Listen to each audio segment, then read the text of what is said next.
വിശ്വാസമില്ലാതെ ദൈവത്തെ പ്രസാദിപ്പിക്കുക സാധ്യമല്ല. ദൈവസന്നിധിയിൽ ശരണം പ്രാപിക്കുന്നവർ ദൈവമുണ്ടെന്നും തന്നെ അന്വേഷിക്കുന്നവർക്ക് അവിടുന്ന് പ്രതിഫലം നൽകുമെന്നും വിശ്വസിക്കണം. ഹെബ്രായർക്കെഴുതിയ ലേഖനം 11 അധ്യായം 6 വാക്യം. ദൈവത്തിലുള്ള വിശ്വാസം വളർത്തുവാനുള്ള ആദ്യപടി ബൈബിൾ ദൈവത്തെക്കുറിച്ച് പഠിപ്പിക്കുന്നത് എന്താണെന്ന് കേൾക്കുക, അറിയുക എന്നതാണ്. ഒരുവൻ ദൈവത്തിൽ നിന്നും എത്രമാത്രം അകലുന്നുവോ അത്രയും വലിയൊരു സാത്താൻ അവൻ്റെ ഹൃദയത്തിൽ ജനിക്കുന്നു.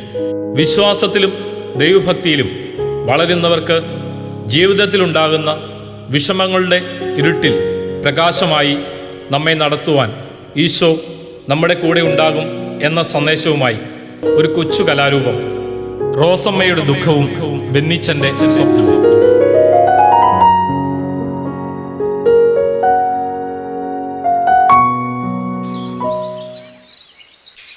ആ, രാവിലെ തന്നെ എത്തിയോ? ഹോ, എന്തൊരു വേഷമാണിത്! ആകെ മുഷിഞ്ഞ് ചെളി പറ്റിയിരിക്കുന്നല്ലോ. നീ ഇന്നലെ ചെളിയിൽ തള്ളിയിട്ട കുട്ടികളെ രക്ഷിച്ചപ്പോൾ പറ്റിയതല്ലേ? എൻ്റെ കൈയും മുറിഞ്ഞു. ഓ, ഇന്നും കപ്ലങ്ങാത്തോരൻ തന്നെയാണോ? എനിക്ക് എൻ്റെ ഫ്രണ്ട്സിന്റെ മുന്നിൽ കൊണ്ടുചെല്ലാൻ നാണമാകുന്നു. എനിക്ക് വേണ്ട, അമ്മ തന്നെ ഇത് കഴിച്ചോ. മോളെ, ഇന്ന് ഇതേ ഉള്ളൂ, ഇത് കൊണ്ടുപോ. എനിക്ക് വേണ്ട. എന്താ മോളെ മുടി കാണിച്ചു വെച്ചിരിക്കുന്നേ? എൻ്റെ മുടി ഇങ്ങനെയൊക്കെ കെട്ടിയാൽ മതി. അമ്മയുടെ ഡ്രസ്സും കോലവും കണ്ടാൽ മതിയല്ലോ.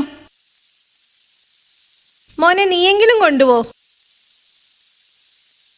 എടാ, ഒന്ന് നോക്കിയിട്ടെങ്കിലും പോ. ഓ, ഇതിലും ഭേദം അവളായിരുന്നു. അവള് തർക്കുത്തരം പറയാനെങ്കിലും എന്നോടൊന്ന് മിണ്ടിയിരുന്നു. എന്തു പറ്റി മോളെ? അമ്മ എല്ലാം കേട്ടില്ലേ? സാരമില്ല, ഇന്നത്തെ പിള്ളേരെല്ലാം അങ്ങനെയാ. മോള് വിഷമിക്കണ്ട, നമുക്ക് നമ്മുടെ മക്കളെ തമ്പുരാന് സമർപ്പിച്ച് പ്രാർത്ഥിക്കാം. ഒരു നല്ല വാക്ക് പറയാൻ പോലും മക്കളില്ല. അമ്മ ഇരിക്ക്, ഞാൻ കാപ്പി എടുക്കാം. റോസാമ്മേ, റോസാമോ, അമ്മയ്ക്ക് എന്ത് പറ്റി? നിങ്ങൾ തമ്മിൽ പിണങ്ങിയോ? ഞാൻ എന്തിനാ എൻ്റെ മോളോട് പിണങ്ങുന്നേ? റോസാമ്മയ്ക്ക് എന്ത് പറ്റി? ഇന്നത്തെ പ്രശ്നവും കപ്ലങ്ങാത്തോരൻ തന്നെയാണോ? അത് മാത്രമല്ല, എനിക്കിപ്പോൾ പണ്ടത്തെ സൗന്ദര്യമില്ല, വിവരമില്ല, എന്തിന് ഒരു നല്ല നൈറ്റ് പോലും ഇല്ല. ആരാ പറഞ്ഞേ റോസാമ്മയ്ക്ക് സൗന്ദര്യമില്ലാന്ന്? റോസാമ്മ സുന്ദരിയല്ലേ? ശരിക്കും? അപ്പോൾ ഞാനോ? അമ്മ അതിലും സുന്ദരിയല്ലേ? റോസാമ്മയുടെ കപ്ലങ്ങാത്തോരൻ കഴിച്ചിട്ടാണെന്ന് തോന്നുന്നു എനിക്ക് ഈയിടെയായിട്ട് കുറച്ച് സൗന്ദര്യം കൂടുന്നുണ്ട്, അല്ലേ? ഒന്ന് പൊയ്ക്കേ അവിടുന്ന്. ഒന്ന് ചിരിക്കണ്ട റോസാമ്മേ. നമ്മളിന്നാള് ലോഗോസ് ക്വിസിന് വേണ്ടി പഠിച്ചില്ലേ, ഉത്കണ്ഠ അകാല വാർദ്ധക്യം വരുത്തുമെന്ന്? ഡിങ്കിരി ഡിങ്കാലേ ദിനക്കി ഡിങ്കിരി ഡിങ്കാലേ ഉലകം പോണ പോക്ക് പാറ് കണ്ണമ്മ പെണ്ണാലേ. ഡിങ്കിരി ഡിങ്കാലേ ദിനക്കി ഡിങ്കിരി ഡിങ്കാലേ ഉലകം പോണ പോക്ക് പാറ് റോസമ്മ പെണ്ണാലേ. എന്ത് പറ്റി മോനെ? റോസാമ്മയുടെ കപ്ലങ്ങാത്തോരൻ ഏറ്റവുന്നാ തോന്നണേ. എൻ്റെ അമ്മേ,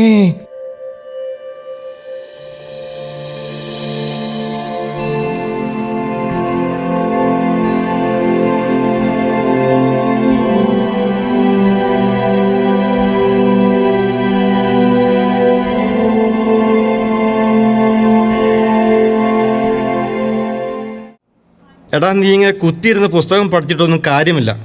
പരീക്ഷയ്ക്ക് ജയിക്കണമെങ്കിൽ വല്ല തുണ്ടെഴുതി കോപ്പി അടിക്കണം. അല്ലാതെ വെറുതെ കാണാതെ പഠിക്കാൻ ആർക്കാ നേരം? ആ സമയത്ത് 2 സിഗരറ്റ് വയ്ക്കാം. കോപ്പി അടിച്ച് മാർക്ക് വാങ്ങുന്ന സുഖം ഇവനെന്ന് മനസ്സിലാവാൻ? അതൊക്കെ കുറച്ച് ധൈര്യമുള്ള ആൺകുട്ടികളുടെ പണിയാണ്. ഇവൻ ചുമ്മാ പേടിത്തൊണ്ടൻ.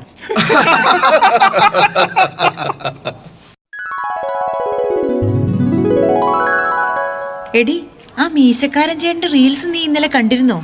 എന്താണല്ലേ അവൻ്റെ ഒരു ഭംഗി! ഞാൻ അതിനൊരു ലൈക്കും കമൻറ്റും ഇട്ടിട്ടുണ്ട്. പിന്നെ നിന്റെ ഒരു മീശക്കാരൻ.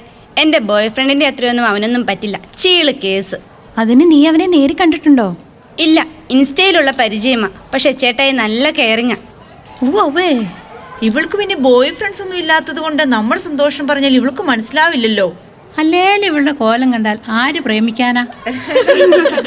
ദേ, ടീച്ചർ വരുന്ന, നമുക്ക് പോകാം. എന്തു പറ്റി നീനു? മുഖം വല്ലാണ്ടിരിക്കുന്നല്ലോ. ടീച്ചർ, എന്നെ കാണാൻ ഒരു ഭംഗിയുമില്ലേ? എല്ലാവരും എന്നെ ഒഴിവാക്കുന്നു. മോളെ, നമ്മളെല്ലാവരും ദൈവത്തിൻ്റെ സൃഷ്ടികളാണ്. ദൈവത്തിന് ഏറെ പ്രിയപ്പെട്ടവരാണ് നമ്മൾ. നമ്മുടെ സൗന്ദര്യം ഇരിക്കുന്നത് നമ്മുടെ പ്രവൃത്തിയിലാണ്. വാ നമുക്ക് ക്ലാസ്സിലേക്ക് പോകാം.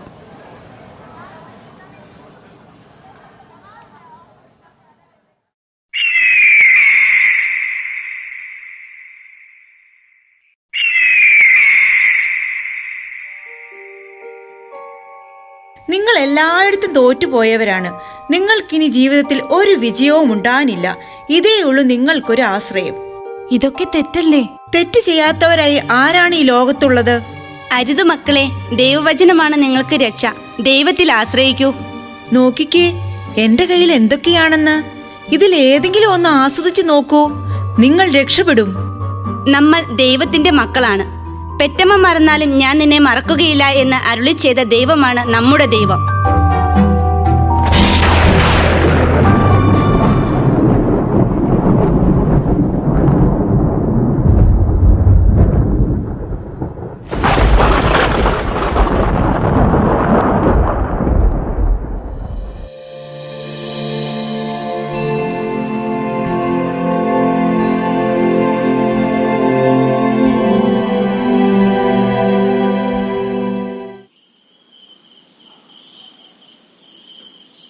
എന്തു പറ്റി മോളെ?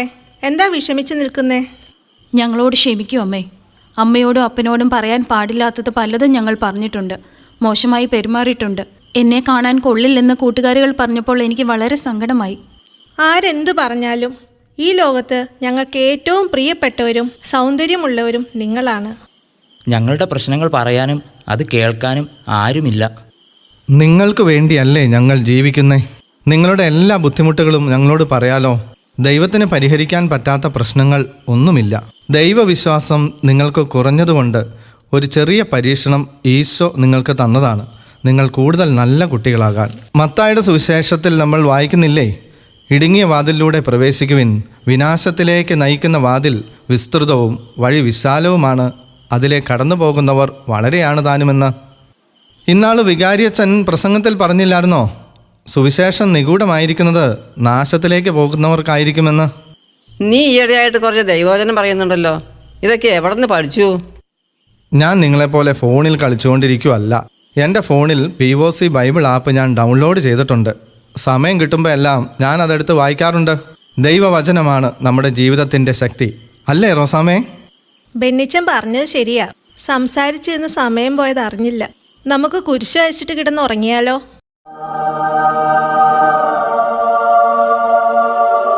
ദൈവത്തോട് ചേർന്ന് നിൽക്കുവിൻ, അവിടുന്ന് നിങ്ങളോടും ചേർന്ന് നിൽക്കും. യാക്കോബ് ശ്ലീഹ എഴുതിയ ലേഖനം 4-ാം അധ്യായം 8-ാം വാക്യം. ദൈവം കൂടെയുള്ളപ്പോൾ മാത്രമാണ് നമുക്ക് നല്ല സ്വപ്നങ്ങൾ കാണാൻ കഴിയൂ. രക്ഷിതാക്കളെയും മുതിർന്നവരെയും ബഹുമാനിക്കാനാകൂ. വിനയമുള്ളവരാകാൻ കഴിയും. തെറ്റുകളോടും മദ്യത്തോടും മയക്കുമരുന്നുകളോടും നോ പറയാൻ കഴിയും. ദൈവത്തെ കൂടെ നിർത്തിയുള്ള വിജയങ്ങളാണ് യഥാർത്ഥ വിജയമെന്ന് മതബോധനങ്ങളിലൂടെയും സ്വന്തം ജീവിതങ്ങളിലൂടെയും നമുക്ക് ബോധ്യപ്പെടുത്തി തരുന്ന നമ്മുടെ മതാധ്യാപകർക്ക് കൃതജ്ഞതയുടെ 1000 പൂച്ചെണ്ടുകൾ അർപ്പിച്ചുകൊണ്ട് ഞങ്ങളുടെ ഈ എളിയ ഉദ്യമം ഇവിടെ പൂർണ്ണമാകുന്നു. നന്ദി. Thank you, Team Holy Trinity Cathedral. That was indeed an informative skit.